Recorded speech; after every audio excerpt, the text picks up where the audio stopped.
Bien, bonjour à toutes et à tous. Donc l'objectif de cette vidéo, c'est de faire une introduction d'astronomie pour toute notre partie de mécanique qui va suivre ensuite. Donc ça va me permettre de faire déjà quelques rappels de notions qu'on a pu voir sur les années précédentes, mais aussi de réexpliquer un petit peu l'organisation globale de notre univers proche et notamment de notre système solaire, pour ensuite pouvoir aborder vraiment les notions de force et d'interaction euh, qui sont plutôt à notre échelle à nous. Alors pour toute cette partie d'astronomie, je vais utiliser un logiciel qui s'appelle Celestia, dont je vous ai sans doute déjà parlé et que j'ai déjà pu utiliser précédemment. C'est un logiciel qui est téléchargeable gratuitement sur Internet et que vous pourrez directement vous-même télécharger si vous voulez vous amuser un petit peu à découvrir justement tout ce qu'on peut faire au niveau astronomique avec ce logiciel. Et donc là, je commence tout de suite avec ce que vous voyez à l'écran, c'est-à-dire notre galaxie dans laquelle nous on se situe, et cette galaxie, vous la connaissez, son nom c'est la Voie lactée. Alors vous voyez au passage que le logiciel, quand on clique sur les objets, on va voir apparaître dans le coin à gauche ici quelques indications sur les objets sur lesquels on a ciblé. Donc cette galaxie s'appelle la Voie lactée, c'est une galaxie de forme spirale, d'accord. La galaxie, c'est quoi? C'est tout simplement des milliards et des milliards d'étoiles qui sont présentes. Tous les petits points lumineux qu'on va voir, en fait, ce sont toutes des étoiles. Et chacune de ces étoiles va avoir, a priori, une voire plusieurs planètes qui lui tournent autour. Alors quand on recule un petit peu, on va voir d'ailleurs que notre galaxie, elle n'est pas toute seule dans l'univers, on va trouver d'autres objets. Là, vous avez ce qu'on appelle le grand nuage et le petit nuage de Magellan, qui sont aussi des galaxies, mais qui ne sont pas de forme spirale, c'est plus des gros amas d'étoiles. Et si on s'éloigne encore un peu plus, on va trouver ici cette galaxie qui est ici, qui ressemble beaucoup à la nôtre, qui s'appelle M31 dans la classification de Messier, pardon, mais par contre, qui, traditionnellement, on l'appelle la galaxie d'Andromède et qui est visible à l'œil nu. Quand il fait bien clair et quand il n'y a pas du tout de nuages, quand on voit bien en fait les étoiles, c'est l'objet le plus éloigné de nous. Il se situe à 2,5 millions d'années-lumière. Et donc du coup, c'est une galaxie, c'est l'objet le plus éloigné de nous qu'on est capable d'observer à l'œil nu, en tout cas. Et avec une bonne paire de jumelles, on est même capable d'observer. Voilà, ça fait une espèce de nébuleuse un peu brumeuse. On n'arrive pas à voir aussi bien les détails que ça. Il faut pour ça avoir de gros télescopes. À l'œil nu et aux jumelles, on va plutôt voir une tache floue, mais on est capable de le voir. Nous, la nôtre de galaxie, c'est celle-là. Non, c'est pas celle-là. Elle est où la Voie lactée? Hop, on va aller la chercher. Elle était là-bas. La Voie lactée, donc galaxie spirale, d'accord. Et cette galaxie, en fait, nous, on est où dans cette galaxie? Le Soleil, on va aller chercher notre Soleil. On est où? On est situé ici. Vous voyez, on est plutôt en périphérie en fait de la galaxie. On n'est pas du tout vers le centre de la galaxie. On est plutôt en périphérie. Et il faut savoir que notre planète, notre système solaire est orienté de façon à ce que nous qui sommes dans l'hémisphère nord, en France on est dans l'hémisphère nord sur Terre, on est plutôt en train d'observer l'extérieur de notre galaxie. C'est pour ça peut-être que certains et certains d'entre vous ont déjà eu l'occasion peut-être de voyager dans l'hémisphère sud. Quand on est dans l'hémisphère sud, dans ces pays-là, quand on regarde le ciel le soir, on va pouvoir observer beaucoup plus d'étoiles dans le ciel que dans l'hémisphère nord. C'est normal puisque dans l'hémisphère nord, on observe plutôt vers le centre de la galaxie, où il y a beaucoup plus d'étoiles. Quand nous, dans l'hémisphère nord, on regarde plutôt l'extérieur. Alors, ce soleil, on va aller s'en approcher d'un petit peu plus près. Ça va nous permettre déjà de redonner quelques définitions de cours que vous devez bien maîtriser et que je vous demande de bien compléter au niveau du document que je vous ai donné. Alors là, des étoiles, il y en a énormément, donc on va diminuer un petit peu tous les noms. Voilà, vous voyez, tout ce qui apparaît, là, les lettres et tout ça, c'est le nom des étoiles. Ici, avec des raccourcis clavier, j'arrive à en enlever la plupart pour que ça devienne un peu plus visible. Voilà notre Soleil, qui est donc une étoile assez moyenne, assez classique, comme on peut en rencontrer dans notre galaxie. Une étoile, c'est quoi, je rappelle, c'est un objet à la base qui est de forme sphérique, qui est essentiellement constitué de gaz, notamment en fait de gaz d'hydrogène et d'hélium, et surtout la particularité en fait de cette étoile, c'est qu'elle est capable de produire par elle-même sa propre lumière et sa propre chaleur. C'est vraiment la spécificité des étoiles, c'est qu'une étoile va produire sa lumière et sa chaleur par des réactions thermonucléaires justement qui ont lieu au cœur de l'étoile. Une fois qu'on a cette étoile, qui est donc notre Soleil, on va définir ce qu'on appelle notre système solaire. Notre système solaire, c'est quoi? C'est ce Soleil, cette étoile, et tout ce qui lui tourne autour. Et il faut bien avoir à l'esprit que le système solaire, c'est une seule étoile, le Soleil. Toutes les autres étoiles qu'on voit le soir, la nuit, ou que vous voyez ici autour du Soleil sur l'application, avec les noms qui apparaissent, des noms que vous connaissez peut-être pour certaines, ce sont en fait des étoiles, mais qui ne font pas partie de notre système solaire. Elles sont dans notre galaxie, dans la Voie lactée, mais par contre, c'est pas le système solaire. Le système solaire, comme son nom l'indique, c'est le Soleil et ce qui lui tourne autour, c'est-à-dire les planètes, les astéroïdes, les comètes. Je viendrai à ces différents objets au fur et à mesure. Je reviens rapidement sur notre Voie lactée, parce que cette Voie lactée, déjà, on va expliquer son nom, on va essayer de la retrouver, puisque nous, quand on la regarde dans le ciel, la Voie lactée, on ne la voit absolument pas comme je vous l'ai montré tout à l'heure. On va l'observer sous la forme d'une grande traînée blanche. Je vais retourner un petit peu en arrière. Voilà, la Voie lactée. D'accord. Tout à l'heure, je vous l'ai montré sous cette forme-là, sous sa forme de galaxie spirale. Mais en réalité, comme nous, on est à l'intérieur, et en fait, on va l'observer comme ça, par la tranche, c'est-à-dire sous la forme d'une grande traînée comme ça, blanche, dans le ciel. D'accord. Et beaucoup plus visible, comme je vous le dis, encore une fois, quand on est dans l'hémisphère sud. Mais dans l'hémisphère nord, on arrive quand même à bien voir cette voie lactée, c'est-à-dire cette zone où il y a beaucoup plus d'étoiles que dans ces endroits-là où vous voyez qui sont beaucoup plus sombres. Nous, on est à l'intérieur. Et donc c'est pour ça qu'on lui a donné le nom que les anciens, notamment dans la Grèce antique, ont donné ce nom de Voie lactée, puisqu'en fait, pour eux, ça représentait une grande traînée de lait dans le ciel. Alors, le système solaire, on l'a dit, c'est le Soleil, qui est la seule étoile présente dans ce système solaire, et tout ce qui lui tourne autour. Et donc, quand on regarde ce qui lui tourne autour, on va trouver donc les principaux objets qui sont les 8 planètes. Il y a 8 planètes qui tournent autour du Soleil, qu'on va les voir une par une et en donnant certaines de ces spécificités.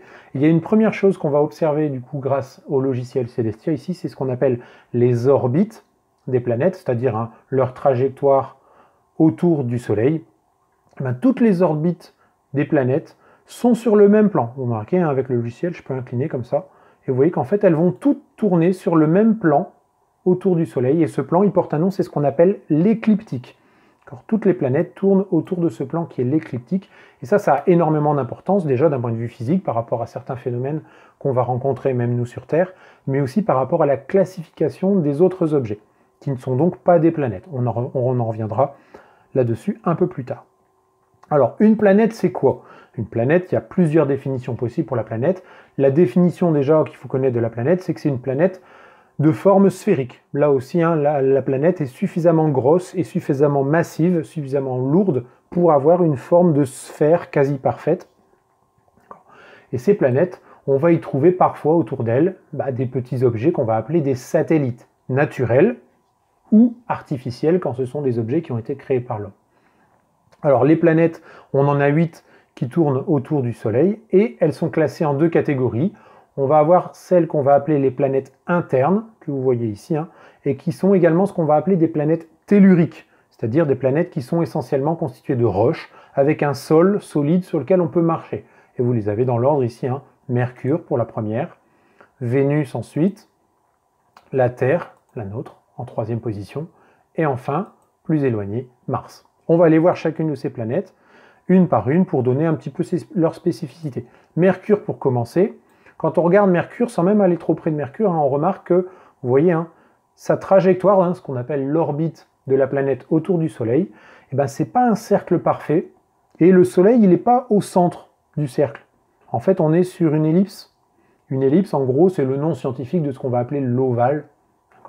Nous, on parle plutôt d'ellipse en astronomie, avec le Soleil qui est légèrement décalé, qui n'est pas au centre. Ça, c'est l'une des particularités de Mercure. C'est dû au fait notamment qu'elle est très très proche du Soleil. Pour les autres planètes, quand on regarde, notamment par exemple la Terre, on remarque que là, cette fois-ci, on peut considérer que c'est un cercle quasiment parfait avec le Soleil qui est bien placé au centre. Et c'est valable pour toutes les autres planètes.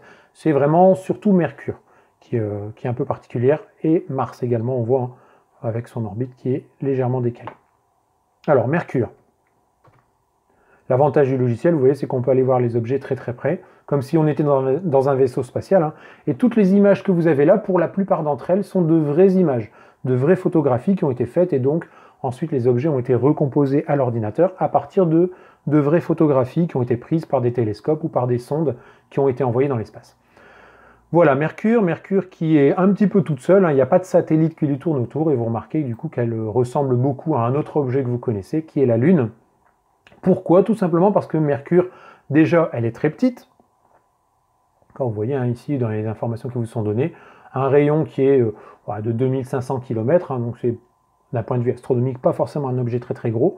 Et puis c'est surtout un objet qui n'a pas d'atmosphère. Il n'y a pas d'atmosphère autour de Mercure, puisque justement, comme elle est trop proche du Soleil, le Soleil il est juste là, hein, elle est trop proche du Soleil, donc tous les gaz qu'il pouvait y avoir sur Mercure au moment de sa formation, bah, ces gaz se sont vaporisés et en fait tout simplement disparus.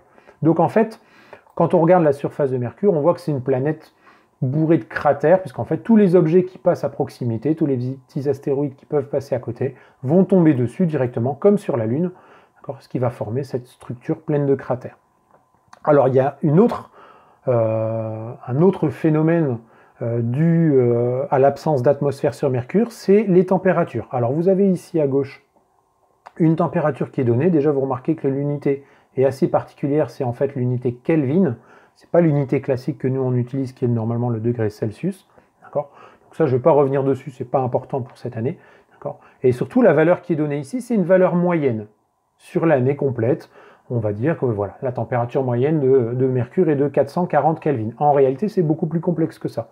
Comme il n'y a pas d'atmosphère sur Mercure, et ben en fait, les températures sont extrêmement variables entre le jour et la nuit. Et en degrés Celsius, et ben quand vous êtes du côté nuit sur Mercure, on est plutôt aux alentours de moins 170 degrés. Quand on est en plein jour, c'est-à-dire face au soleil, on est plutôt autour de 430 degrés Celsius. Donc on a une grosse disparité entre les températures côté jour et côté nuit, en sachant que une journée sur Mercure, c'est-à-dire un tour complet de la planète sur elle-même, c'est 58 jours terrestres. Donc la planète fait un tour complet sur elle-même en 58 jours. On peut dire qu'elle va être du coup 29 jours à peu près face au soleil et 29 jours côté nuit, avec ces grosses différences de température, hein, de 430 degrés à moins 170 degrés. Et ça, ces grosses différences de température, c'est dû à l'absence d'atmosphère, notamment à l'absence d'un effet que vous connaissez, hein, qui est bénéfique pour nous sur Terre tant qu'il n'augmente pas trop, c'est l'effet de serre. Je reviendrai dessus parce qu'il est présent aussi sur d'autres planètes. Mercure fait un tour du Soleil en 88 jours. Donc 58 jours pour faire un tour complet sur elle-même et 88 jours pour faire un tour complet autour du Soleil. Voilà, il n'y a pas besoin d'aller voir davantage Mercure, hein. C'est pas la planète la plus intéressante, je dirais, de notre système solaire, mais voilà, elle a quand même certaines particularités. Ensuite, la deuxième, quand on commence à s'éloigner du Soleil, c'est Vénus. Vénus, en ce moment, si vous regardez un petit peu le soir, on la voit très très bien dans le ciel, c'est même le premier objet que vous allez voir dans le ciel, puisque la Lune, en ce moment, on ne la voit pas le soir, elle est plutôt visible très tôt le matin, la Lune. Vénus, elle, on la voit bien. Vénus, qu'on a tendance à appeler l'étoile du berger. Alors, en fait, c'est pas une étoile, hein. On est bien d'accord que Vénus est une planète de forme sphérique. D'accord. Aucun satellite qui lui tourne autour. Elle est, elle aussi, toute seule dans son environnement. Et puis, vous remarquez, en fait, Vénus, quand on la regarde comme ça au télescope, hein, on va voir une planète un peu jaune, comme ça, qui semblerait uniforme. En réalité, ce que vous voyez là, c'est son atmosphère, ce sont les nuages de Vénus, parce qu'en fait, l'atmosphère de Vénus est tellement dense, tellement... les nuages sont tellement nombreux qu'on n'arrive même pas à voir la surface de la planète, hein. Il faut vraiment utiliser des outils très particuliers pour voir la surface de la planète. Alors cette atmosphère sur Vénus, elle est très très particulière. C'est l'atmosphère la plus dense qu'on puisse trouver dans notre système solaire pour les planètes telluriques. Il faut savoir que l'atmosphère de Vénus est essentiellement constituée de dioxyde de carbone. Et nous, on sait que sur Terre, le dioxyde de carbone, c'est le principal responsable de l'effet de serre. J'en ai parlé tout à l'heure, hein. Donc là, sur Vénus, vous avez un effet de serre qui est énorme. Ce qui fait que sur Vénus, la température moyenne sur Vénus, elle est aux alentours de 460 degrés. 460 degrés sur Vénus. D'accord, donc en fait, c'est pas forcément le meilleur endroit pour aller prendre des vacances, malgré le fait que le nom de la planète soit la divinité de la beauté, hein, dans la mythologie romaine. Aphrodite dans le cas de la mythologie grecque, hein, si on fait la comparaison. Mais en fait, la planète Vénus, elle n'est pas du tout jolie, bien au contraire, hein, c'est vraiment un endroit qui n'est pas du tout agréable, puisqu'en fait, il y fait extrêmement chaud, 460 degrés, et je vous ai dit, hein, dans son atmosphère, c'est essentiellement du dioxyde de carbone, mais les nuages qu'on va voir, eh ben, c'est essentiellement de l'eau, mais aussi du dioxyde de soufre. Et de l'eau et du dioxyde de soufre, quand on les met ensemble, bah, ça donne quoi? Ça donne de l'acide sulfurique. Donc en fait, sur Vénus, les nuages, et donc la pluie, parce qu'il pleut sur Vénus, bah, quand il pleut sur Vénus, il pleut de l'acide sulfurique. Donc c'est vraiment pas le meilleur endroit pour aller. Sur Vénus, on va pouvoir dire aussi encore 2-3 petites choses. Hein. Par exemple, un tour sur elle-même, c'est 243 jours. Et un tour autour du Soleil, c'est 225 jours, c'est-à-dire à peu près entre 7 et 8 mois. Donc en gros, elle met plus de temps pour faire un tour sur elle-même que pour faire un tour autour du Soleil. C'est aussi une des particularités de la planète Vénus. Mais voilà, ce qu'il faut vraiment retenir de Vénus, c'est qu'on la voit à l'œil nu. Mercure, on ne la voit pas à l'œil nu. Il faut vraiment un télescope pour la voir. Vénus, on est capable de la voir à l'œil nu, comme c'est le cas en ce moment. Mais par contre, voilà, un énorme effet de serre dû au dioxyde de carbone présent dans son atmosphère et de la pluie d'acide sulfurique. Ensuite, la troisième planète qui tourne autour du Soleil, celle-là on la connaît bien, c'est la nôtre, la Terre. Voilà. Alors la Terre, ça va me permettre de refaire quelques petits rappels des notions que vous avez pu voir sur les années précédentes hein, en astronomie. Donc la Terre présente pas mal de choses, hein, des océans d'eau liquide, une atmosphère, les continents qu'on va voir. Ici, on repère par exemple l'Afrique et ici l'Europe. Alors, la Terre présente un satellite naturel. Celui-là, vous le connaissez, c'est la Lune.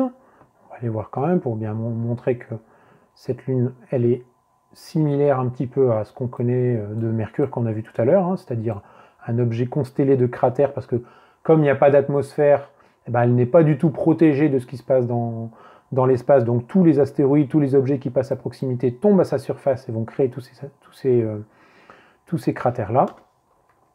Et puis la Terre, hop, elle est là. On va pouvoir avoir différents phénomènes, notamment par exemple les saisons. On rappelle que les saisons, c'est dû à l'inclinaison de l'axe de la Terre par rapport à la rotation, par rapport à ce plan qu'on appelle l'écliptique. Je vous remontre l'écliptique.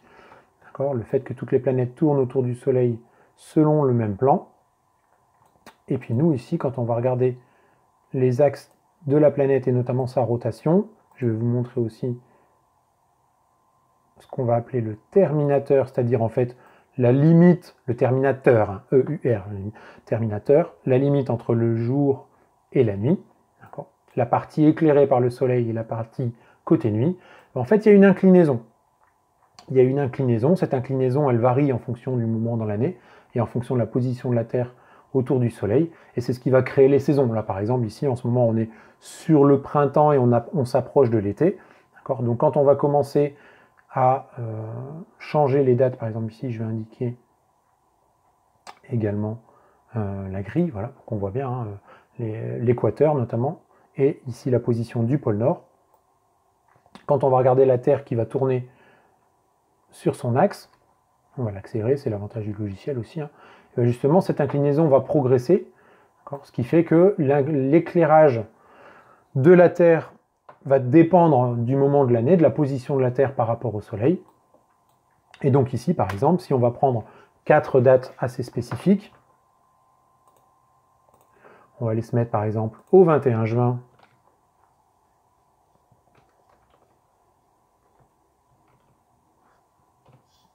qui est en fait le solstice d'été, c'est-à-dire le jour, la date du calendrier où le jour pour nous dans l'hémisphère nord est le plus long, et où on est le plus éclairé, hein. La durée du jour va être très très longue, la nuit va être très très courte, c'est parce que justement hein, l'écartement, l'inclinaison est la plus grande à ce moment-là. On est sur le solstice d'été. Si on prend 6 mois plus tard, c'est-à-dire au 21 décembre,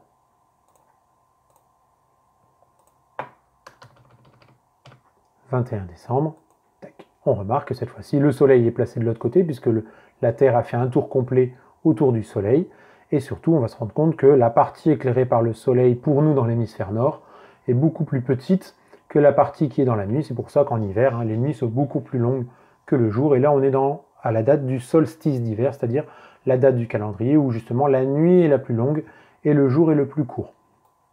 On a également, quand on regarde dans l'hémisphère sud, c'est inversé. Hein. Quand c'est l'hiver chez nous, c'est l'été dans l'hémisphère sud.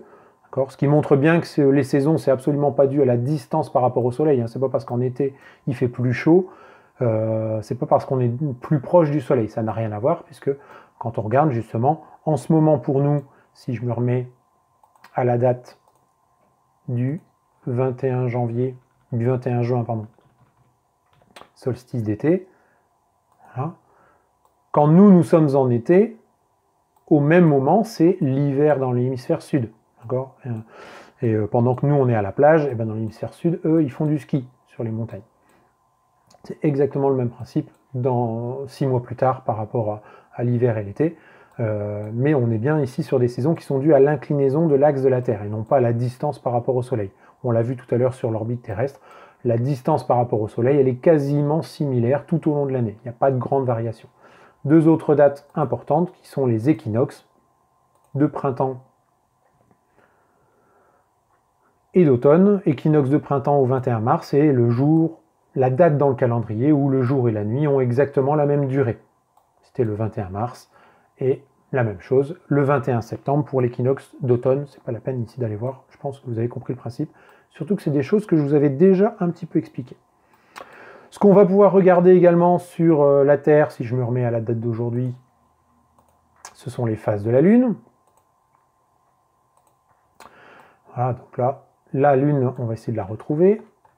Elle est placée juste ici. Et quand on va regarder le Soleil par rapport à la Lune, le Soleil est placé là-bas. Donc on remarque en ce moment, quand on regarde la Lune, elle est ici, hein,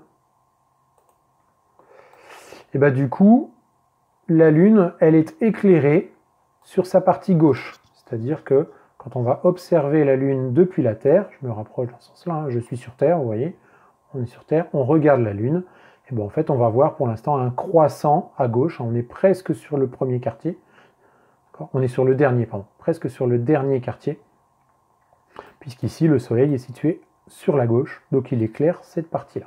Tout ça, c'est des choses que je vous avais montrées et je vous avais expliqué notamment en cinquième, hein, sur les phases de la Lune, qui sont dues à la rotation de la Lune autour de la Terre par rapport au Soleil. C'est la position du Soleil aussi, la position des trois astres les uns par rapport aux autres. Et puis il y a un cas particulier, c'est les éclipses. Donc les éclipses, là aussi avec le logiciel, on peut retrouver certaines éclipses, notamment les plus célèbres, entre guillemets, hein. Par exemple ici on va aller chercher celle qui a eu lieu, la dernière éclipse totale vraiment visible depuis nous en France, c'était au mois d'août 1999, vous ne l'avez pas connue. On va aller la chercher avec le logiciel, il va faire le petit calcul, voilà, c'est celle-là, le 11 août 1999. Et quand on regarde sur Terre, eh ben on remarque que, alors je vais enlever ce qui ne m'intéresse plus, ça notamment, et ça, on remarque sur Terre que vous avez une grosse tache noire là, en plein milieu, alors qu'on est en plein jour, tout simplement parce qu'on est sur l'ombre portée de la Lune. Si je recule un petit peu, la Lune, elle est ici. Donc l'ombre portée de la Lune, puisque quand on regarde, le Soleil, la Terre et la Lune sont parfaitement alignés dans cet ordre-là. Hein. La Lune qui vient se mettre exactement entre le Soleil et la Terre. Et là, on est dans le cas d'une éclipse totale pour nous qui étions en France à ce moment-là. Parce que quand vous êtes placé exactement au centre de cette ombre portée, eh ben, il fait tout noir, entièrement noir, alors qu'en fait, on est quand même en plein jour.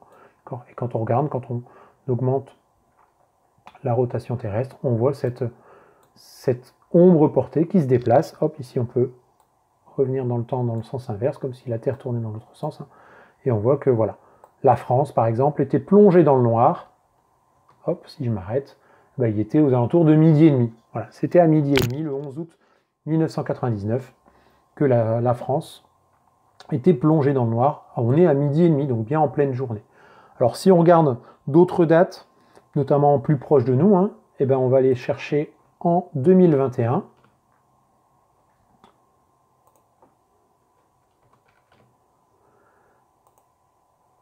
celle du 10 juin 2021, elle est là, ben, on va avoir une autre éclipse. Alors il y en aura d'autres d'ici 2021, des éclipses totales, d'accord, des éclipses de lune, des éclipses de soleil, pardon, on est sur les éclipses de soleil. Là ici la tache sombre, vous voyez qu'elle est très au nord, elle est plutôt voilà, quasiment même au-delà de l'Islande et des pays scandinaves. Donc ça veut dire que nous en France, malheureusement, cette éclipse-là, ben, on ne verra pas le soleil entièrement caché par la lune, c'est ce qu'on va appeler une éclipse partielle. On va voir à un moment donné, vous voyez qu'on est aussi à peu près vers midi et demi, on sera à ce moment-là sur la lune qui va passer devant le soleil, mais pas entièrement. Donc c'est pour ça qu'il faudra bien faire attention à bien se protéger les yeux. On est le 10 juin 2021. La prochaine éclipse totale, vraiment complètement totale, où le soleil va être complètement caché par la lune, pour nous qui sommes en France, je parle bien pour nous qui sommes en France, parce qu'après il faudrait se déplacer à d'autres endroits, mais pour nous qui sommes en France, ce serait en 2081. Voilà, donc la prochaine éclipse totale de soleil, c'est 2081 pour nous qui sommes en France. Sinon, bah, si vous voulez en voir une avant, il va falloir voyager un petit peu et aller chercher à quel endroit on va pouvoir en voir une. L'éclipse de lune, c'est différent, je rappelle, c'est quand la lune vient se placer derrière la Terre. Et elle est placée dans le cône d'ombre de la Terre. Et donc dans ce cas-là, elle va prendre des couleurs un peu rouges à cause de la modification des rayons du soleil quand il passe à travers l'atmosphère terrestre. Tout ça, c'est des choses assez complexes que j'avais un peu expliquées en 5e et sur lesquelles je ne vais pas revenir ici, ce n'est pas l'objectif. Pour la Terre, bon, j'ai dit l'essentiel, on sait, mais ça normalement c'est des choses que vous connaissez déjà, hein, qu'elle fait un tour complet sur elle-même en une journée, c'est-à-dire 24 heures à peu près, hein, et un tour complet autour du Soleil en une année, c'est-à-dire 365 jours et un peu plus. D'où la nécessité de faire des années bissextiles tous les 4 ans. Ensuite, je reviens sur le Soleil.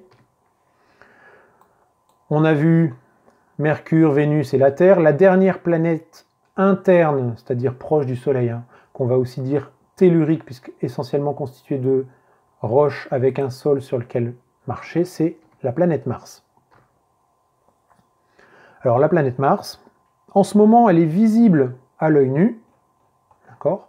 Il y a 4 planètes qui sont visibles à l'œil nu de toute façon, à part la Terre, hein, c'est Vénus, Mars, Jupiter et Saturne. Et en ce moment, il y a une particularité avec Mars, c'est que déjà pour la voir, il faut se lever tôt, puisque je vous montre ça sur un autre logiciel qui s'appelle ici Stellarium, qui est un petit peu un logiciel pour voir les constellations, donc depuis le sol, hein, là on est sur le sol terrestre, vraiment, à la surface de la Terre.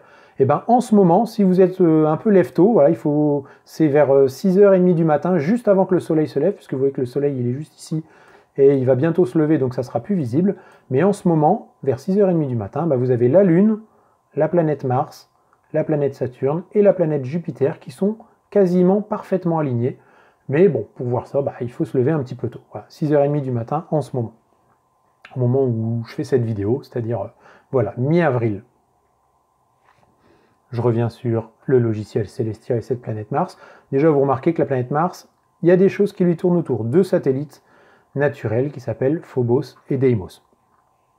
La planète Mars, une petite atmosphère sur Mars, essentiellement constituée de dioxyde de carbone, ce qui fait qu'il y a aussi un effet de serre, mais l'atmosphère de Mars est beaucoup plus petite que sur Terre ou sur Vénus, donc on a quand même des variations de température assez importantes entre le jour et la nuit. On est entre 20 degrés maximum et moins 140 degrés minimum. Donc voilà, quand même des grosses variations de température. Un tour du Soleil pour la planète Mars en à peu près 2 ans. Et la rotation sur elle-même, c'est une journée, à peu près comme sur Terre. On est sur 24 heures et 40 minutes. Donc c'est voilà, quasiment comme sur Terre, légèrement plus que sur Terre. Et comme il y a une atmosphère et comme il y a également une inclinaison de l'axe de Mars par rapport à l'écliptique, il y a également sur Mars des saisons, 4 saisons, comme sur Terre. On va donner le même nom, hein. Il y aura un printemps, un été, un automne et un hiver, mais par contre, contrairement à la Terre, les 4 saisons ne sont pas tout à fait égales en termes de durée. L'automne, par exemple, va durer que 5 mois, alors que le printemps va durer 7 mois. Et puis ensuite, quand on va commencer à reculer, à chaque fois je reviens sur le Soleil, hein, vous voyez, ça va être vraiment notre base de travail.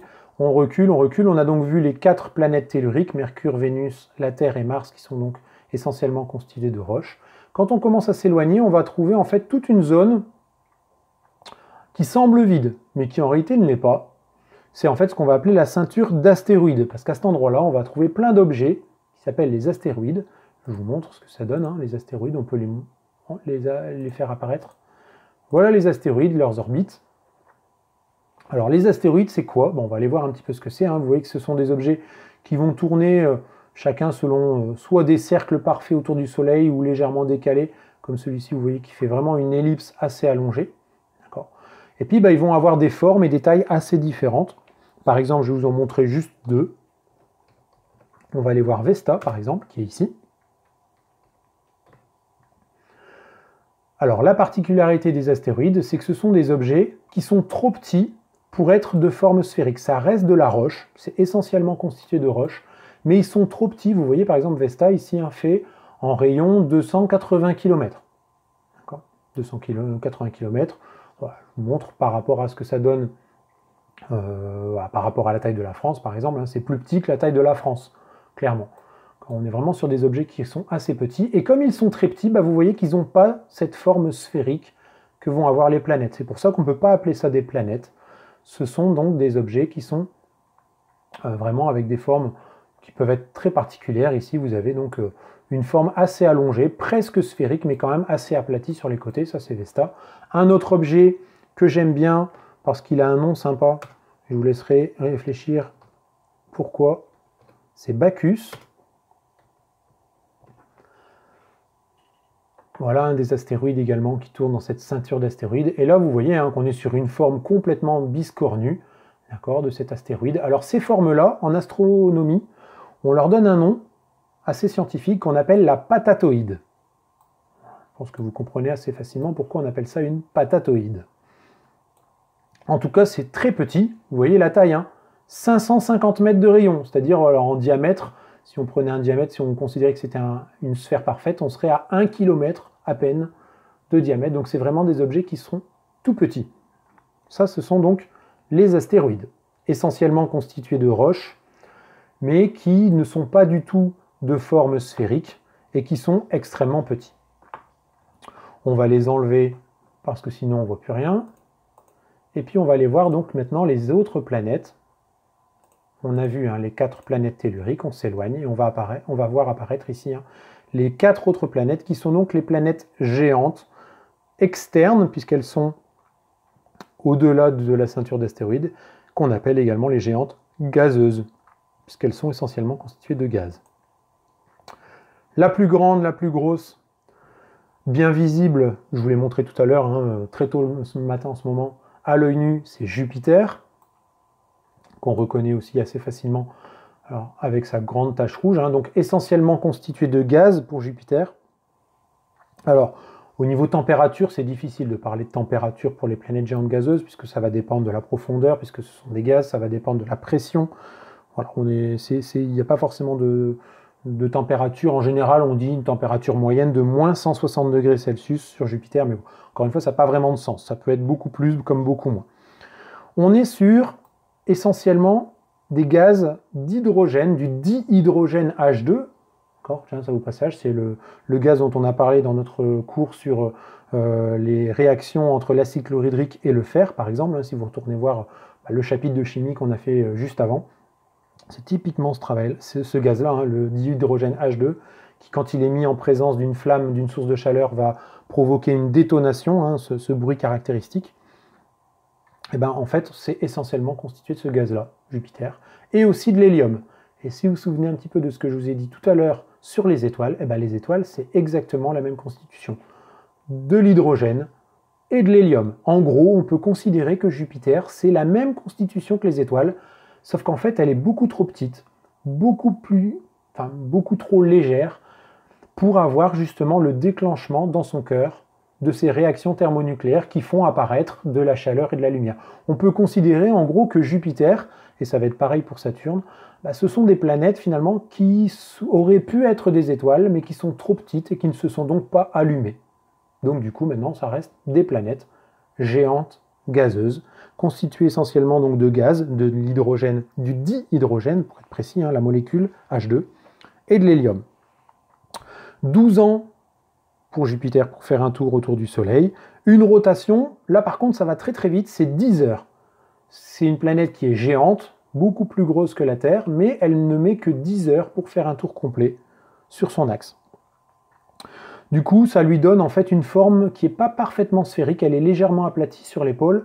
Et si vous avez la chance d'avoir un télescope à la maison, où il y a possibilité après, quand on sortira du déconfinement, d'aller dans certains clubs d'astronomie, de faire des observations, ben, avec un bon télescope, on arrive à voir justement le fait que Jupiter, elle n'est pas parfaitement sphérique, elle est un petit peu aplatie. Alors, autour de Jupiter, il y a au moins presque 80 satellites qui ont été référencés et auxquels on a donné des noms. Les 4 plus célèbres sont les satellites qu'on va appeler les satellites galiléens. Pourquoi? Parce qu'ils ont été découverts par Galilée en 1610. Vous les avez ici, on les voit. Du plus proche, Io, ensuite Europe, puis ensuite Ganymède, qui est le plus gros des 4, et pour terminer, Callisto. Alors on va aller les voir un par un, parce qu'il y a quand même des choses assez intéressantes à aller voir sur ces satellites. Je vais commencer par Io. Si j'arrive à le choper, hop, il est là. Alors quand on regarde en fait la surface d'Io, vous voyez qu'en fait ça ressemble à une pizza bizarroïde. Plein de choses, il y a du jaune, il y a du rouge, il y a du... Et bien en fait, pourquoi? Parce qu'en fait c'est l'objet dans le système solaire, si on prend toutes les planètes, tous les objets qui existent, c'est là où vous allez avoir le volcanisme le plus actif. Tout ce que vous voyez là, c'est des volcans. Toutes ces couleurs, jaune, rouge, c'est de la lave en fusion, c'est du soufre, c'est parce qu'elle est extrêmement proche de sa planète Jupiter qui provoque de grands effets de marée. Comme sur Terre où vous avez les marées hautes et marées basses, là en fait vous avez la marée sur Io, mais aussi la marée en fait de la croûte. C'est vraiment la planète qui va se déformer, et en se déformant, du coup, il y a une activité volcanique intense sur Io, ce qui va lui donner donc cet aspect. Vraiment, on parlait tout à l'heure de Vénus qui était un endroit très perturbé avec une chaleur intense et des pluies d'acide sulfurique. Et là, imaginez-vous que sur Io, c'est quasiment l'enfer à la surface, puisqu'en fait, c'est vraiment du volcanisme. On a recensé plus de 900 volcans actifs sur Io, en sachant qu'il y en a sans doute beaucoup plus que ça. Ensuite, Europe. Alors, je ne vais pas forcément dans l'ordre par rapport à la taille ou par rapport à ceux qui me viennent comme ça à l'esprit. Ici, c'est Europe. C'est l'objet qu'on considère comme étant quasiment le plus lisse de notre système solaire. Pourquoi? Parce qu'en fait, c'est de la glace. Vous voyez cette couleur blanche, hein. C'est recouvert de glace avec quelques cicatrices. Pourquoi? Parce que régulièrement, la glace, à cause des effets de marée, hein, là aussi, cette glace, elle va se fissurer. Et en fait, on sait qu'en dessous de cette glace, qui n'est pas forcément très épaisse, hein, c'est quelques kilomètres d'épaisseur, et ça, nous, on sait percer sur Terre des forages de plusieurs kilomètres pour aller chercher du pétrole, par exemple. Donc on pourrait très très bien aller sur Europe, percer cette glace de quelques kilomètres, puisqu'en dessous, on sait qu'il y a un océan d'eau liquide, d'eau salée même, cet océan qui aurait plus de 90 km de profondeur. Nous, sur Terre, la profondeur maximum de nos océans, c'est 10 km de mémoire. 10 km de profondeur. Là, on est à 90 km de profondeur pour les océans sous la glace d'Europe. Un autre endroit où on va trouver énormément d'eau, c'est l'autre satellite, hein, le plus gros, Ganymède. Là. Alors Ganymède, c'est l'objet, le satellite le plus gros de notre système solaire. Il est plus gros que notre Lune à nous. Voilà.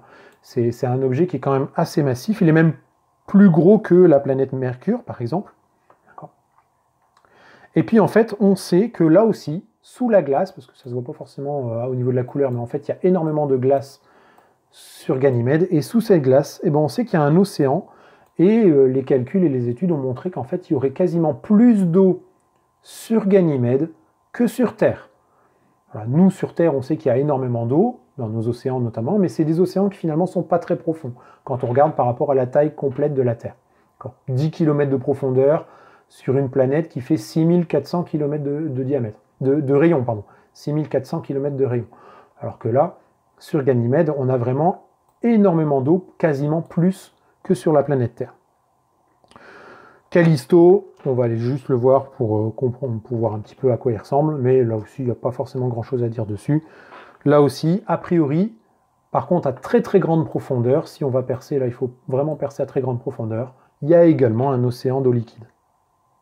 Callisto qui a quasiment la même taille que Mercure. Donc ça, ce sont les 4 satellites qu'on appelle satellites galiléens parce qu'ils ont été découverts avec la lunette astronomique par Galilée en 1610. Je reviens sur le Soleil et on va donc aller voir maintenant la planète peut-être la plus spectaculaire de notre système solaire. Je pense que vous la connaissez tous, même si peut-être vous n'avez jamais eu encore l'occasion de la regarder réellement dans un télescope, mais si à l'occasion vous avez la possibilité de le faire, n'hésitez pas parce que c'est vraiment quelque chose qu'il faut voir. C'est la planète Saturne et ses anneaux. Alors il y a d'autres planètes dans notre système solaire qui ont des anneaux, mais c'est des anneaux qui sont quasiment pas visibles. Là, la planète Saturne, ses anneaux, on les voit bien. Et ces anneaux, en fait, ce sont tout simplement des objets, des astéroïdes ou des blocs de glace extrêmement petits, mais qui sont assez proches les uns des autres. Et donc, quand nous, on les regarde de loin, on va voir ces espèces de disques, d'accord ? Vous remarquez, qui restent quand même extrêmement fins, avec plein d'objets qui sont dedans. Là aussi, on va avoir, pour la planète Saturne, plus de 80 satellites qui ont été référencés, sans compter justement tous ces petits objets qu'on va trouver à l'intérieur des anneaux. D'accord. Blocs de roche et de glace. La planète Saturne en elle-même, comme Jupiter, est essentiellement constituée de dihydrogène et d'hélium, comme les étoiles, sauf qu'encore une fois, c'est trop petit. Donc, c'est une étoile, mais qui ne s'est jamais allumée. Voilà. Il n'y a pas de production de lumière, il n'y a pas de production de chaleur. La planète Saturne fait un tour complet autour du Soleil en à peu près 28 ans, et elle fait un tour complet sur elle-même en 10h30. Donc c'est quasiment la même durée que pour Jupiter, on voit que c'est très rapide. Plus de 80 satellites qui tournent autour, alors là on ne va pas les voir un par un, il y en a 2 essentiellement qui sont intéressants. Encelade, qui est juste ici, parce que là aussi, on sait maintenant, d'après les études, qu'il y a énormément d'eau présente sous cette glace. Vous voyez, la couleur blanche, c'est caractéristique d'une surface glacée, avec énormément d'eau en dessous de cette glace. Et donc, il y a des missions qui sont prévues pour aller à la surface d'Encelade aussi, et pour aller essayer de percer cette glace, pour voir si éventuellement il n'y aurait pas de la vie, puisque quand il y a de l'eau, et on sait qu'en général, il y a possibilité peut-être d'avoir de la vie, comme sur nous, sur Terre, au plus profond de nos océans. Et puis, il y a un autre endroit qui nous intéresse énormément, un autre objet qui tourne autour de... C'est pas ça. Voilà. Titan, qui tourne autour de Saturne, il est là. Pourquoi on s'intéresse énormément à Titan? Vous voyez, tout de suite, ses caractéristiques. Vous voyez cet anneau, là, ce halo qui lui tourne autour, c'est son atmosphère. Titan possède une atmosphère qui est essentiellement constituée de diazote. Et le diazote, normalement, ça a dû faire tilt dans votre tête, vous en avez entendu parler, l'année dernière en 4e, puisque l'atmosphère de la Terre est essentiellement constituée de diazote également, à 78% sur Terre, d'accord, à 99% sur Titan par contre. Donc là, elle ne serait pas respirable, parce qu'il nous manque le dioxygène que nous on a sur Terre, il n'y en a pas, malheureusement, sur Titan. Mais comme on a du diazote, c'est l'une des molécules importantes, notamment pour l'apparition de la vie. Donc on se dit qu'il y a possibilité éventuellement d'avoir la vie sur Titan. Et en plus, on sait maintenant, d'après les différentes études, que Titan, on peut la considérer comme étant la Terre primitive, c'est-à-dire que Titan aujourd'hui ressemble à ce qu'était la Terre il y a plusieurs millions d'années. Donc s'intéresser à Titan finalement et étudier Titan et sa constitution, c'est finalement aussi connaître encore mieux notre propre planète à nous. Titan qui est un satellite de Saturne qui est plus gros en taille que Mercure. Donc on est quand même sur des objets qui sont extrêmement massifs. Et donc là, l'idée, encore une fois, vous voyez que c'est qu'il y a beaucoup de choses intéressantes à aller voir dessus, notamment ne serait-ce que pour connaître notre propre Terre à nous. Voilà pour Saturne et les objets qui lui tournent autour. On va terminer avec les 2 dernières planètes gazeuses géantes qui tournent autour du Soleil. Et là, on va arriver en fait sur les planètes qui ont été découvertes très récemment. On commence avec Uranus. Elle est ici. Uranus, donc toutes les autres planètes dont je vous ai parlé, à partir de Mercure jusqu'à Saturne, ont été découvertes dès l'Antiquité. Même Mercure, on ne la voit pas à l'œil nu, mais avec des lunettes, avec des objets, on a été capable de la détecter. Par contre, là on arrive sur des objets qui ont été découverts beaucoup plus tardivement, Uranus, par exemple, elle a été découverte à la fin du XVIIIe siècle. Elle était connue déjà un petit peu avant, dès le Moyen-Âge et même un petit peu encore avant, mais on la prenait plutôt pour une étoile ou pour une comète. C'est vraiment à la fin du XVIIIe siècle qu'on a pu vraiment conclure que c'était vraiment une planète qui tournait autour du Soleil. Alors vous voyez qu'elle a une couleur assez particulière. Comme pour les autres planètes géantes gazeuses, c'est essentiellement du dihydrogène et de l'hélium, mais on a aussi une certaine quantité non négligeable de méthane et de glace d'eau. Donc ça reste du gaz, mais avec aussi des nuages de glace, d'eau et de méthane, ce qui va lui donner cette couleur assez particulière. Le méthane, c'est le gaz naturel que nous on trouve dans le sol et que certains d'entre vous ont peut-être à la maison pour alimenter les cuisines. Le gaz naturel, c'est du méthane. Et bien là, on en trouve sur Uranus en très très grande quantité. Uranus met 84 ans pour faire un tour autour du Soleil. Donc vous voyez, plus on s'éloigne du Soleil, plus ça met de temps à faire un tour complet autour de l'étoile. Et Uranus fait un tour complet autour de son axe sur elle-même en à peu près 17 heures. La particularité d'Uranus, alors là c'est assez bizarroïde et on a encore beaucoup de mal à l'expliquer, c'est son inclinaison. Vous voyez, quand on regarde tous les objets qui lui tournent autour, parce que là aussi il y a énormément de satellites qui lui tournent autour, mais vous voyez que c'est complètement incliné par rapport à l'écliptique. L'inclinaison par rapport à l'écliptique, pour toutes les autres planètes en général, c'est entre 0 et une vingtaine de degrés, comme ça est le cas pour la Terre par exemple. Là, on est quasiment à 90 degrés. On dit même que la planète Uranus, elle roule sur elle-même en fait, quand elle parcourt son orbite. Parce que son axe est complètement incliné. Et puis en plus, elle tourne à l'envers par rapport aux autres planètes sur son axe. C'est ce qu'on appelle une orbite rétrograde, c'est-à-dire autour du Soleil, elle tourne à l'envers par rapport aux autres planètes. J'en ai terminé avec Uranus. On arrive à la dernière planète qui est Neptune. Elle aussi, il y a certaines choses assez intéressantes à expliquer sur Neptune.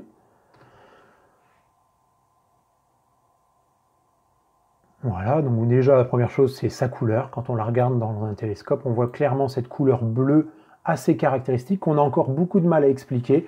C'est pas dû à l'eau, là aussi on pense c'est surtout à sa composition, du dihydrogène, de l'hélium, mais aussi beaucoup de méthane, et ce serait ce méthane qui lui donne cette couleur très particulière de Neptune. C'est justement pour ça qu'on l'a appelé Neptune, cette couleur bleue. Neptune, c'est dans la mythologie grecque le dieu des océans, mais par contre, attention, c'est pas de l'eau liquide qu'on voit ici à sa surface, c'est vraiment du gaz, on est sur une géante gazeuse. Alors la particularité de Neptune, elle a été découverte en 1846 par un Français qui s'appelle Le Verrier, sauf qu'en fait, elle a été découverte par des calculs mathématiques. À la base, Le Verrier, il travaillait tout simplement sur la trajectoire de Uranus, qu'on a vu juste avant, d'accord ? Et il s'est rendu compte que la planète Uranus, sa trajectoire autour du Soleil, elle était assez bizarroïde. Il y avait des choses qui étaient difficiles à expliquer. Et lui, il s'est dit, c'est peut-être dû à l'attraction d'une autre planète. Il y a peut-être une autre planète qu'on ne connaît pas bien, qu'on ne connaît même pas du tout, et qui influencerait les mouvements d'Uranus.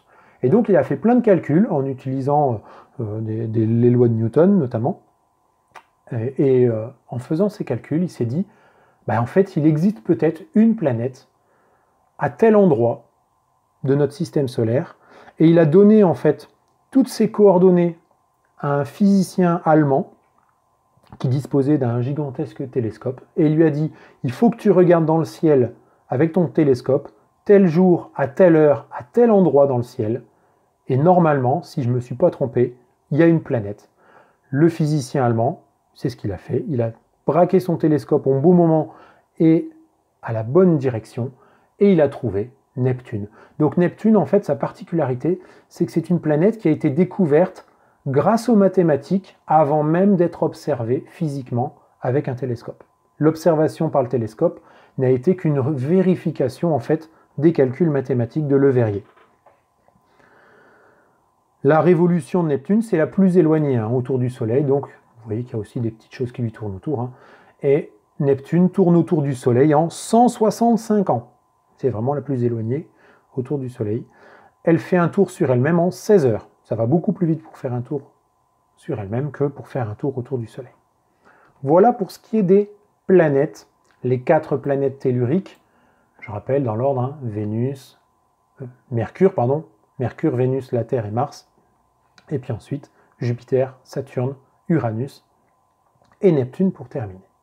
Alors, on en arrive maintenant à d'autres objets. J'ai déjà parlé un petit peu des astéroïdes, notamment de la ceinture d'astéroïdes qui est ici, hein, entre Mars et Jupiter. Il y a d'autres astéroïdes qui se baladent un peu partout. Les astéroïdes qui sont donc de tout petits objets, essentiellement constitués de roches, et qui n'ont pas de forme sphérique. Ensuite, on va trouver quoi? Eh bien, on va trouver d'autres objets, notamment, vous connaissez Pluton. Et souvent, jusqu'à il y a encore quelques années, on disait bah, Pluton, c'est une planète. Et on considérait qu'il y avait 9 planètes qui tournent autour du Soleil. Et bien Pluton, on l'a enlevé de la catégorie des planètes et on l'a mise dans ce qu'on va appeler une planète, les planètes naines. Pourquoi? Il y avait pas mal de choses qui nous embêtaient avec Pluton. La première chose qui nous embêtait, c'était sa trajectoire autour du Soleil. Je vous l'ai dit tout à l'heure, regardez, toutes les planètes tournent autour du Soleil selon une orbite qui est selon le plan de l'écliptique, c'est-à-dire toutes sur le même plan.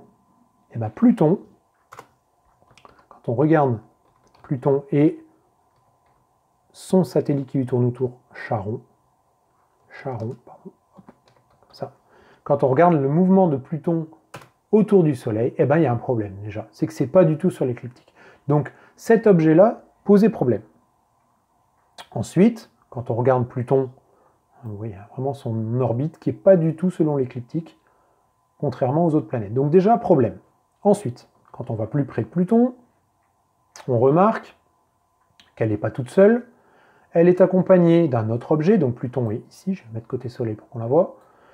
Pluton est ici, et elle est accompagnée d'un autre objet qui s'appelle Charon, de son satellite, sauf qu'en fait le satellite est très proche de Pluton, et il est aussi très très gros. Quand on regarde en fait la planète Pluton elle-même, à peu près 1200 km de rayon, Charon c'est à peu près 600 km, c'est-à-dire à peu près la moitié. On peut considérer que Charon est 2 fois plus petit seulement par rapport à sa planète.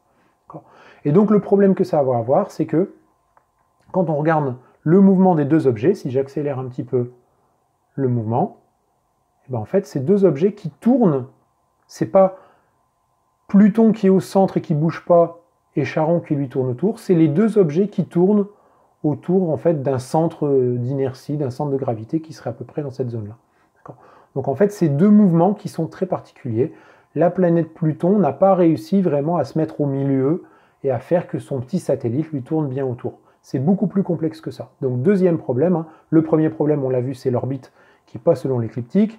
Le deuxième problème, c'est ce mouvement-là de la planète Pluton, hein, qui n'est pas vraiment bien central par rapport à son satellite.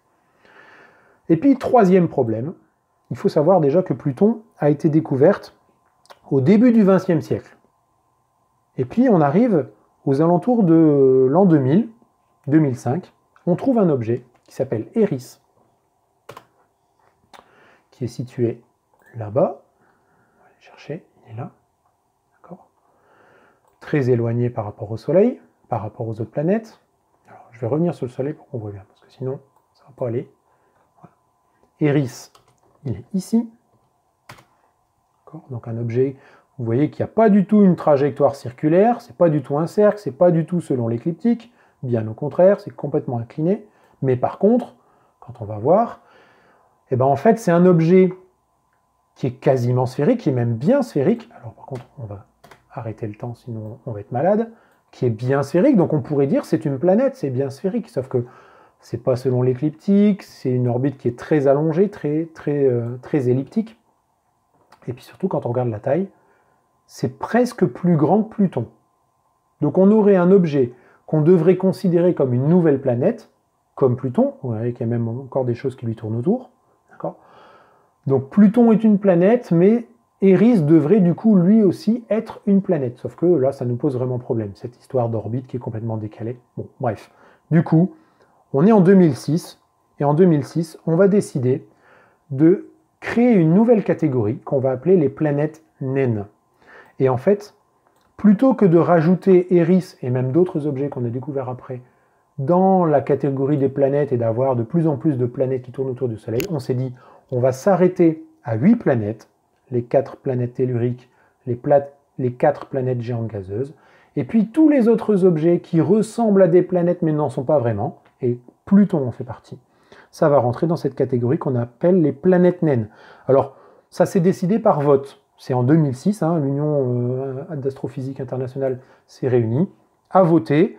Ceux qui n'étaient pas d'accord, forcément, bah, c'est les Américains. Pourquoi? Bah, parce que Pluton était la seule planète qu'ils avaient découverte. Toutes les autres planètes étaient découvertes par des Européens ou par les Grecs anciens. Bah, les Américains, c'est eux qui avaient découvert Pluton au début du XXe siècle. Donc ils auraient bien aimé la garder comme étant une planète. Mais bon, la logique a voulu que finalement, on la déclasse et on crée cette nouvelle catégorie qu'on appelle les planètes naines. Alors des planètes naines, il y en a plein d'autres. Hein. Et il y a des noms assez rigolos, je vous montre juste un. Vous en avez une par exemple qui s'appelle Haumea. Et puis vous en avez une autre qui s'appelle Makemake. Tout ça, c'est ce qu'on appelle des planètes naines. Les noms que je vous ai donnés là, en fait, c'est lié à des divinités de la Polynésie, par exemple, de Hawaï ou de l'île de Pâques. Voilà. C'est des divinités aussi, parce qu'à chaque fois, on va donner aux objets célestes des noms, soit des découvreurs, soit de certaines divinités par rapport à certaines croyances, certaines mythologies. On va trouver des objets ou des étoiles qui vont avoir des noms arabes, par exemple, ou des noms qui sont liés à la mythologie chinoise ou japonaise. Là, on est par exemple sur des objets qui sont plutôt liés à la Polynésie ou en tout cas aux cultures de l'océan Pacifique. Et puis, donc ça c'était les planètes naines, il nous reste une dernière chose à voir. Un dernier objet particulier, c'est la comète. Qu'est-ce qu'une comète? Eh bien, la comète, on pourrait croire que c'est comme un astéroïde, c'est-à-dire finalement un objet avec une forme assez bizarre, patatoïde, je vous ai dit, hein, constitué de roches. En fait, c'est absolument pas le cas. C'est pas du tout de la roche, la comète, c'est de la glace. Et c'est vraiment la principale différence entre l'astéroïde et la comète. L'astéroïde, c'est de la roche, la comète, c'est de la glace. Les comètes, je vous en montre quelques-unes, et là, on va voir qu'on est vraiment sur un objet très particulier. Les comètes, à la base, ce sont des objets qui viennent de très très loin dans notre système solaire. On va appeler ça des objets même transneptuniens, parce qu'ils sont plus éloignés que Neptune, d'accord? Et puis en fait, bah, ils vont venir se rapprocher très très près du Soleil, selon ces orbites, vous voyez, qui sont elliptiques, d'accord? Donc c'est ovale très allongé. Alors les deux plus célèbres de comètes, bah, il y a la comète de Halley, qui est juste ici. Hop, voilà la comète de Halley, d'accord? On va aller la voir d'un peu plus près. C'est de la glace. Encore une fois, on va voir qu'au niveau de sa forme, et de sa couleur, ça reste blanc avec des taches sombres, parce que bon, il y a a priori un peu de poussière aussi à la surface. Hein. Est-ce que c'est réellement cette forme-là? On n'en est pas vraiment sûr, parce qu'en fait, il y a tellement de poussière autour que c'est très difficile d'observer ce qu'on appelle donc ce noyau. Hein. On va parler du noyau de la comète. Les comètes ont la particularité, comme c'est de la glace, quand elles se rapprochent du Soleil, de fondre.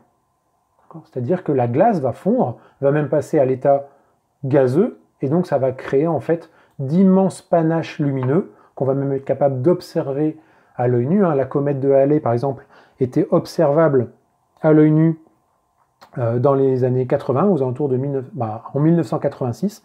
Elle a été visible à l'œil nu. Et elle fait un tour complet, vous voyez, sur son orbite en 76 ans. Donc on sait qu'elle va revenir près du Soleil et qu'elle devrait être visible pour nous à peu près en 2061. Et le problème qu'on a pour les comètes, malheureusement, c'est que, je vous l'ai dit, quand elles se rapprochent du Soleil, cette glace, elle va fondre. Et donc, progressivement, elles vont se détruire jusqu'à disparaître complètement. Et c'est déjà arrivé, on l'a vu, encore assez récemment, certaines comètes qui se rapprochent du Soleil et finissent par être détruites et carrément fondre complètement, voire même tomber dans le Soleil, sous l'action de son attraction gravitationnelle. Une autre comète, encore plus célèbre que la comète de Halley, c'est la comète Halley-Bopp, qui est ici. Voilà. Celle-là, elle est célèbre tout simplement parce qu'en fait, on l'a découverte il y a très très peu de temps. Elle a été découverte en 1995, par deux amateurs avec leur télescope, Halley et Bopp, deux Américains qui ont découvert ça complètement par hasard, en observant le ciel. Et puis, donc, on a donné leur nom à la comète. Elle était passée très près du Soleil et donc elle a été observée en 97. Eux l'avaient réussi à la trouver un petit peu avant, en 95, mais elle est passée très très près du Soleil et vraiment très observable, même en plein jour, pour nous qui étions sur Terre en 1997. Et le prochain passage, vous voyez, c'est une comète qui va aller très très très très très loin, très loin, avant de revenir.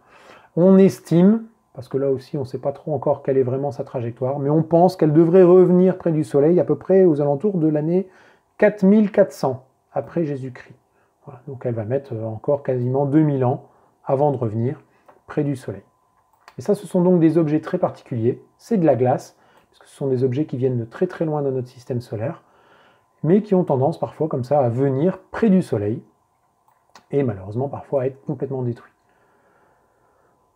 Voilà, ça c'était ce que je voulais vous présenter, hein, et la base de notre travail ensuite pour comprendre justement notre système solaire, puisque tout ce qui va suivre derrière dans notre chapitre, c'est pourquoi les objets tournent autour du Soleil, etc., etc. Cette histoire d'attraction gravitationnelle dont j'ai déjà parlé un petit peu dans cette présentation tout à l'heure. Une dernière chose que je voulais vous montrer, là on sort complètement de la science, d'accord? Je vous montre juste ce qu'on peut faire avec le logiciel, parce que je vous ai dit, le logiciel Celestia, ici, c'est un logiciel qui est gratuit, qu'on peut télécharger gratuitement sur Internet, et comme tous les logiciels qui sont open source, en fait, on peut rajouter tout ce qu'on veut dessus. Et il y a des gens qui s'amusent à rajouter des choses. On peut, par exemple, améliorer la texture des planètes pour que les nuages soient mieux visibles, pour que la surface des planètes soit mieux visible. Mais on peut aussi aller voir et rajouter des choses qui n'ont strictement rien à voir avec la réalité, mais des choses que vous connaissez sans doute. Alors par contre, il va falloir que je m'éloigne un petit peu du Soleil. J'espère que je vais le trouver.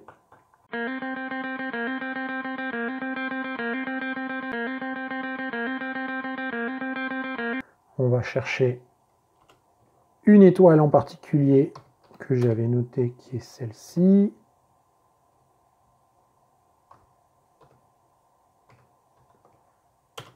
Elle est là. Alors on est toujours dans la même galaxie, mais normalement, si vous connaissez un petit peu, on est censé être, il y a très très très longtemps, dans une galaxie lointaine, très lointaine. Bon, là, dans le logiciel, ils ont mis dans la même galaxie, dans la Voie lactée, une étoile. Ils ont pris un peu au hasard, mais ils se sont amusés à mettre autour de cette étoile des choses que vous allez sans doute reconnaître. Voilà, je vous montre un petit peu. Hein.